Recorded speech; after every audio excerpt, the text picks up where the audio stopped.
Hello everyone.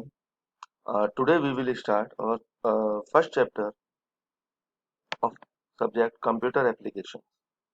So the name of chapter is Basics of Information Technology. So in this chapter we will cover some basic topics or basic concepts related to computers. Like first of all, the definition of computer. So what do you mean by computer? Computer is an electronic device which works on binary concepts. As we all know that computer एक अलग अलग electronic components से integrated device है. That's why we are calling computer as an electronic device. Okay, then it is known as electronic device because it runs through electricity. It takes input from the user and then process that input, and after that computer device or computer system gives us the result in the form of output. So the result which we received from the computer is known as output. So basically computer एक electronic device है जो user के through input accept करेगा and after processing results provide करेगा, और results को हम क्या बोलेंगे? Output.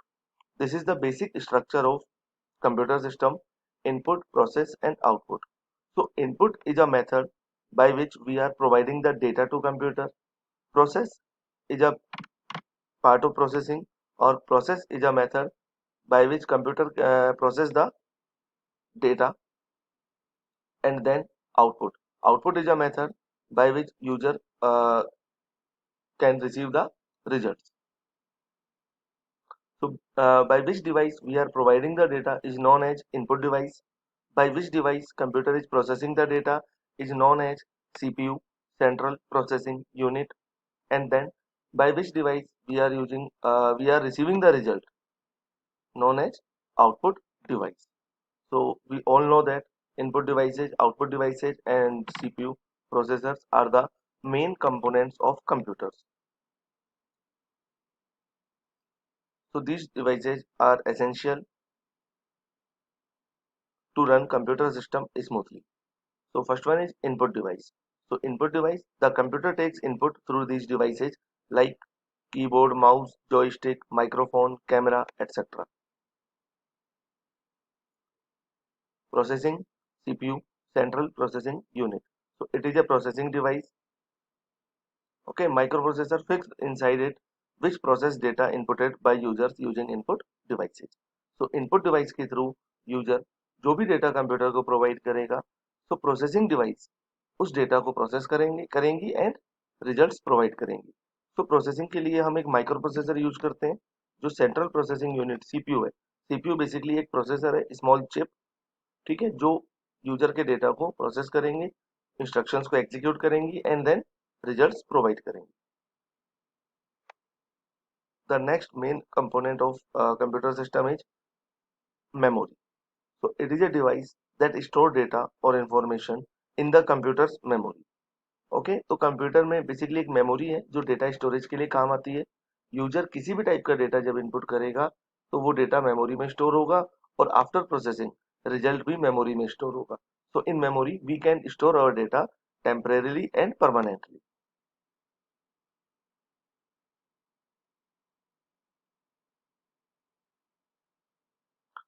Then fourth one is output device. So these are the devices that show processed result or message to the user. Okay, so main output devices हम कौन सी use करते हैं?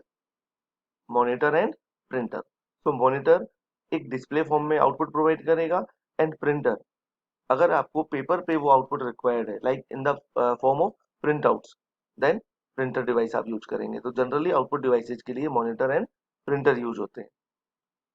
कुछ और भी डिवाइसेज हैं जो अभी आगे टॉपिक्स में हम डिस्कस करेंगे जो आउटपुट डिवाइस की तरह यूज होंगी. तो प्रेजेंट वर्किंग एनवायरनमेंट में कंप्यूटर सिस्टम बहुत ज़्यादा यूज होता है. ठीक है, एजुकेशन से, कमर्शियल लाइन से, डोमेस्टिक लाइन से, हर जगह कंप्यूटर का यूज, कंप्यूटर का स्कोप अवेलेबल है. तो अलग अलग एरियाज में क्यों यूज होता है कंप्यूटर, हर जगह क्यों यूज होता है computer? Because of its fast processing, data storage, accessibility of data और information, data transmission means communication. With the help of computer we can communicate our data from one place to another across all over the world.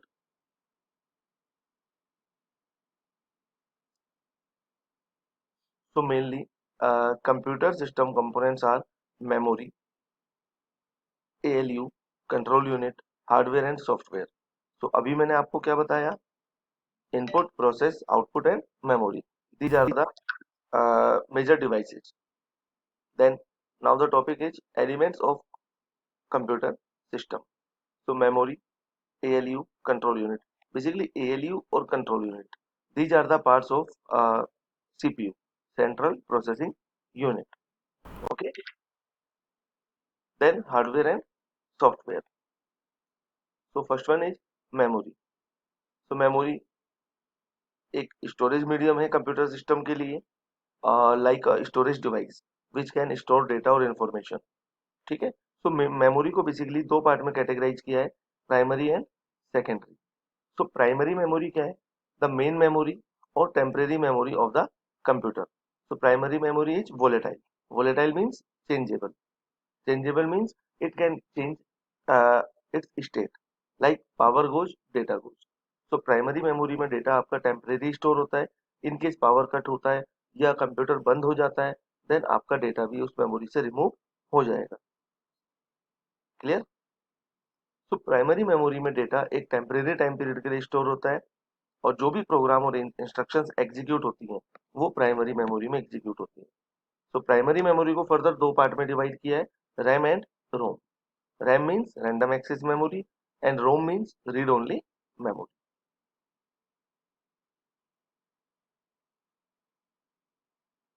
Okay, then secondary memory. So it is a memory that can store a large amount of data in it. Secondary memory में आप heavy amount का data भी store कर सकते हैं. ठीक है. और सेकेंडरी मेमोरी में यूजर का डेटा तब तक डिलीट नहीं होगा जब तक यूजर सेल्फ उसको डिलीट नहीं करे. So here is a line: data is saved into secondary memory cannot delete until and unless the user's permission. Okay, that's why it is known as permanent memory. So primary memory temporary memory है, and then secondary memory permanent memory. So reason clear है? Temporary memory में, primary memory में data for a time being store होगा, but secondary memory में data permanently store होता है.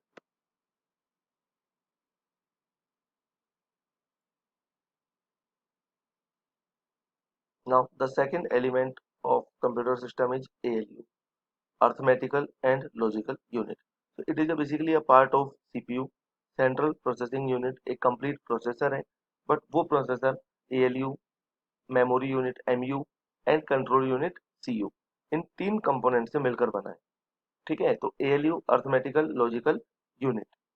तो ये कंप्यूटर सिस्टम का एक इम्पोर्टेंट एलिमेंट है, बिकॉज कंप्यूटर में जितने भी arithmetical means mathematical basic operators like हम यूज करते हैं, प्लस माइनस मल्टीप्लाई डिवाइड, तो इस तरह के जो बेसिक फंक्शंस हैं वो अर्थमेटिक यूनिट के थ्रू, एंड कंडीशनल जो इंस्ट्रक्शंस एग्जीक्यूट होती हैं वो लॉजिकल ऑपरेशंस, ये सब एएलयू के थ्रू ही परफॉर्म होते हैं. तो ALU is a part of a computer processor. Next one is control unit. So control unit controls all the devices connected to the computer system so that interrupt or unavoidable circumstances between device communication cannot happen. So input output devices जो भी आप computer से connect करते हैं उन सब की smooth working और फंक्शनिंग के लिए हम कंट्रोल यूनिट यूज करते हैं. तो कंट्रोल यूनिट का वर्क क्या हुआ? जितनी भी इनपुट और आउटपुट डिवाइसेज हैं उन सब की एक एरर फ्री और स्मूथ फंक्शनिंग मेंटेन रहे. So without any interruption they can work. Control unit is not only controls device communication but also program execution. So control unit सिर्फ डिवाइसेस को कंट्रोल नहीं कर रही है, यूजर की जो भी इंस्ट्रक्शंस हैं या सीपीयू के थ्रू जो भी इंस्ट्रक्शन प्रोसेस होंगी कंट्रोल यूनिट उनको भी मेंटेन और मैनेज करती है.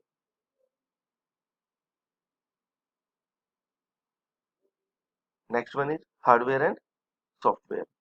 सो hardware means physical components and software means logical components.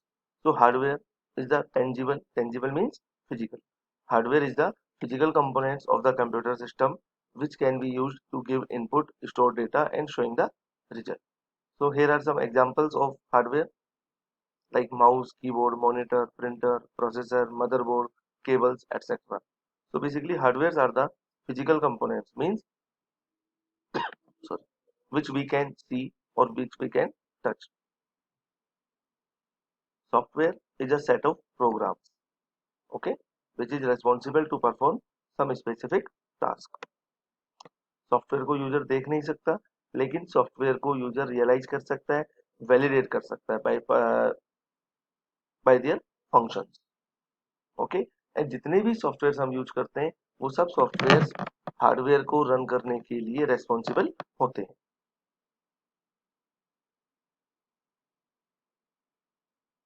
Computer के लिए सबसे मेजर जो सॉफ्टवेयर है वो कौन सा है? Operating system. लाइक आप लोग भी यूज करते होंगे विंडोज 7, विंडोज 10। जनरली हम लोग विंडोज 10 यूज करते हैं आजकल कंप्यूटर और लैपटॉप्स में, ठीक है। सो ओवरऑल कंप्यूटर सिस्टम की वर्किंग को रन करने के लिए और मेंटेन करने के लिए जो सबसे मेजर लेवल पे सॉफ्टवेयर है वो क्या है? Operating system. इसके बाद कुछ अदर सॉफ्टवेयर्स भी हैं like MS Office, Word, Excel, PowerPoint के लिए आप लोग यूज करते हैं, या कुछ गेमिंग एप्लीकेशंस भी आप यूज करते हैं, तो वो भी सॉफ्टवेयर कैटेगरीज में ही आते हैं। बट जो मेन सॉफ्टवेयर है जो आपके ओवरऑल कंप्यूटर सिस्टम को मैनेज करने के लिए रिस्पॉन्सिबल है वो क्या है? Operating system,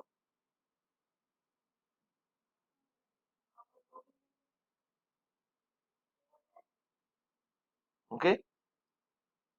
So on the basis of these points, here are some characteristics of a computer system. So these are the characteristics like speed, data storage, accuracy, versatile, diligence, no IQ, reliable, etc. So first one is speed. So speed is the major characteristic of computer because computer is a much faster device. Okay, and a computer can solve very complex problems faster than a person.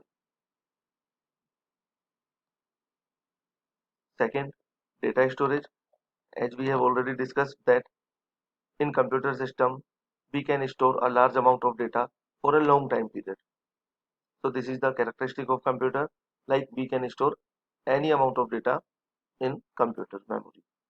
Then next one is accuracy, because computer always provides us accurate result. अगर आपका input गलत है then उस case में output और आपके results गलत हो सकते हैं, बट कंप्यूटर की तरफ से या कंप्यूटर की साइड से कभी भी रॉन्ग प्रोसेसिंग नहीं होती। Next, versatile. वर्सेटाइल क्यों है computer? Because in a computer at a time we can perform multiple tasks. Next, diligence. Computer कभी थकता नहीं है, ठीक है। लाइक अगर कोई ह्यूमन सेम टाइप के रिपीटेटिव वर्क रेगुलरली परफॉर्म कर रहा है देन वो टायर्ड हो सकता है, बट कंप्यूटर कभी टायर्ड नहीं होता। That's why we are saying that computer is diligent. Next one is no IQ. Computer खुद अपना माइंड और अपना ब्रेन यूज नहीं करता। एक्चुअली कंप्यूटर में ब्रेन होता ही नहीं है, इंस्ट्रक्शंस और कंप्यूटर प्रोग्रामिंग के थ्रू कंप्यूटर रन होता है। तो यूजर जो भी इंस्ट्रक्शन प्रोवाइड करेगा कंप्यूटर सिस्टम उसके अकॉर्डिंग ही आपको रिजल्ट और रेस्पॉन्स प्रोवाइड करेगा, ओके। कंप्यूटर अपनी इंटेलिजेंसी कहीं यूज नहीं करता। So these are the characteristics of computer.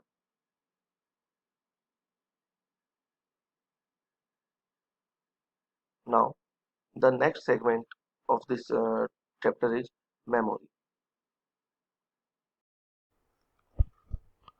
So memory is a storage device of a computer system. So memory can store any type of data and information into it. Okay, so as per the need, user's need and the technological advancements in the computer industry, the manufacturers developed advanced memory devices which can execute data speedily and can store large size data. So present working environment में जैसे जैसे user की requirement और user की demand increase होती है, parallelly computer industries और computer manufacturers ने भी हाई स्पीड एग्जीक्यूशन और हाई डेटा स्टोरेज कैपेसिटी की डिवाइसेज मार्केट में लॉन्च और रिलीज की हुई हैं। लाइक आजकल आप प्रेजेंट में यूएसबी हार्ड डिस्क यूज करते हैं, एक्सटर्नल हार्ड डिस्क, ठीक है, जिसकी स्टार्टिंग रेंज ही 1 TB 1 टेराबाइट से स्टार्ट है। बट प्रीवियसली ओल्ड टाइम के अकॉर्डिंग हम बात करें सो पहले 40 GB 60 GB 80 GB इस तरह की हार्ड डिस्क आती थी ओनली गीगाबाइट्स में, बट अभी प्रेजेंट स्टार्टिंग ही 1 टेराबाइट से स्टार्ट हो रही है। सो इससे ही आप आइडिया लगा सकते हैं कि टेक्नोलॉजिकल एडवांसमेंट्स और टेक्नोलॉजिकल इम्प्रूवमेंट्स किस लेवल तक अप हुए हैं। सो कंप्यूटर में डेटा स्टोरेज के लिए बेसिकली दो फॉर्म है, temporary and permanent. So temporary data storage कब यूज होती है, जब आप कंप्यूटर में प्रोसेसिंग और एग्जीक्यूशन करते हैं। बट परमानेंट डेटा स्टोरेज कब यूज होती है, जब आप प्रोसेसिंग और एग्जीक्यूशन करने के बाद अपना डेटा और अपने रिजल्ट्स को स्टोर करते हैं फॉर फर्दर रेफरेंस। ठीक है, तो दो टाइप से मेमोरी स्टोरेज हम यूज करते हैं। सो मेमोरी को दो टाइप से कैटेगराइज किया हुआ है, प्राइमरी एंड सेकेंडरी। अभी हमने कुछ बेसिक डेफिनेशंस पढ़ी थी। सो प्राइमरी मेमोरी कौन सी थी, RAM, random access memory. So random access memory कब यूज होगी, जब तक कंप्यूटर ऑन है, कंप्यूटर वर्किंग कर रहा है तो रैम यूज होगी। अगर आपने कंप्यूटर को स्विच ऑफ कर दिया, पावर ऑफ कर दिया, देन रैम मेमोरी का डेटा लॉस्ट हो जाएगा एंड रैम मेमोरी की वर्किंग भी डिसेबल हो जाएगी। ओके, सो रैम इस टाइप से मेमोरी है। यहाँ पर एक डायग्राम है, रैम कैसी किस तरह से यूज होती है। आपके कंप्यूटर में एक इलेक्ट्रॉनिक सर्किट है मदरबोर्ड, उस मदरबोर्ड पे इस तरह की रैम डिवाइस को हम अटैच करते हैं और आपके सीपीयू और अदर जो इलेक्ट्रॉनिक कंपोनेंट्स हैं उनके साथ साथ रैम भी अपनी वर्किंग परफॉर्म करती है।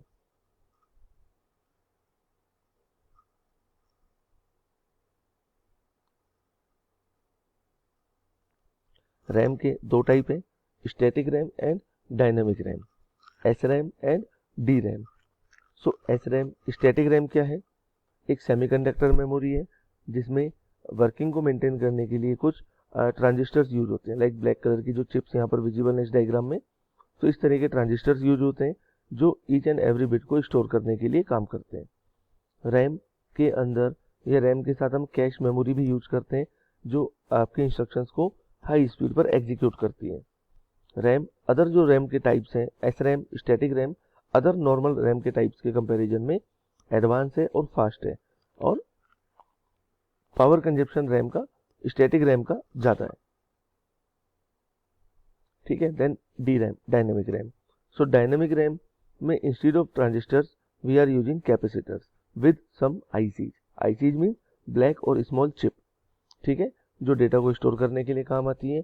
और प्रेजेंट वर्किंग एनवायरनमेंट में डायनेमिक रैम्स ज़्यादा यूज होती हैं, डी रैम्स, और एस रैम के कंपैरिजन में इनका पावर कंजप्शन काफ़ी कम होता है। Okay, then after RAM, second example of primary memory ROM, read only memory. So read only memory में डेटा रीड ओनली फॉर्म में ही स्टोर होता है। It means user can not edit the data और instruction stored in ROM. Read only memory में eight the time of manufacturing जो manufacturers हैं वो डेटा को स्टोर करते हैं और वही डेटा बार बार जब भी आपको कंप्यूटर सिस्टम में रिक्वायर्ड होगा तो आप उसको रीड और एक्सेस कर सकते हैं, बट उसमें कुछ चेंजेस नहीं कर सकते। सो रोम के अंदर बेसिकली जो डेटा है परमानेंटली स्टोर है, इसलिए अगर पावर कट होती है या कंप्यूटर शटडाउन भी होता है, बंद भी होता है, तो भी आपका डेटा रोम के अंदर एज इट इज मेंटेन रहता है। सो ये रोम मेमोरी का एग्जांपल है, एक डायग्राम है कि किस तरह से रोम मेमोरी काम करती है। सो ये ब्लैक और स्मॉल चिप है और लेफ्ट साइड में यहाँ पर जो पॉइंट्स हैं ये पिन्स हैं। इन पिन्स के थ्रू इलेक्ट्रॉनिक सर्किट में इस मेमोरी को हम अटैच और इंटीग्रेट कर सकते हैं।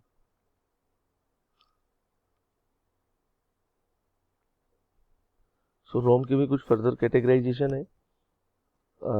फर्स्ट मैंने आपको बताया रोम, जो at the time of manufacturing maintain हो रहा है। इसके बाद एक आता है P ROM, programmable read only memory. So programmable का यहाँ पर क्या मीनिंग है कि यहाँ पर डेटा को हम एक बार राइट कर सकते हैं, लाइक ब्लैंक डीवीडी और ब्लैंक सीडी आप मार्केट से परचेज करते हैं जिसमें आप कभी भी एक बार डेटा फिल कर सकते हैं। सो वो एक पी रोम का एग्जाम्पल है कि in this we can write only once. Then उसके बाद EP ROM, erasable programmable read only memory. So erasable programmable read only memory का जो कॉन्सेप्ट है पी रोम जैसा ही है, लेकिन पी रोम में आप एक बार डेटा इंसर्ट कर सकते हो, बाद में दोबारा उसको डिलीट नहीं कर सकते। ईपी रोम के अंदर आप अल्ट्रावायलेट रेज के थ्रू डेटा को डिलीट कर सकते हो, ओके। बट कंप्यूटराइज एनवायरनमेंट में आप डायरेक्ट डेटा डिलीट नहीं कर सकते। सो नेक्स्ट जो टाइप है रोम का, EEPROM, electronically erasable programmable read only memory. इसमें आप इलेक्ट्रॉनिक डिवाइस या लाइक कंप्यूटर डिवाइस के थ्रू डेटा को रिमूव और डिलीट भी कर सकते हो। And the next example of ROM is flash memory. So it is an advanced EEPROM. So flash memory can be read and erased more easily than EEPROM. आप लोग जैसे pen drive, memory cards use करते हैं, so वो flash memory के examples हैं।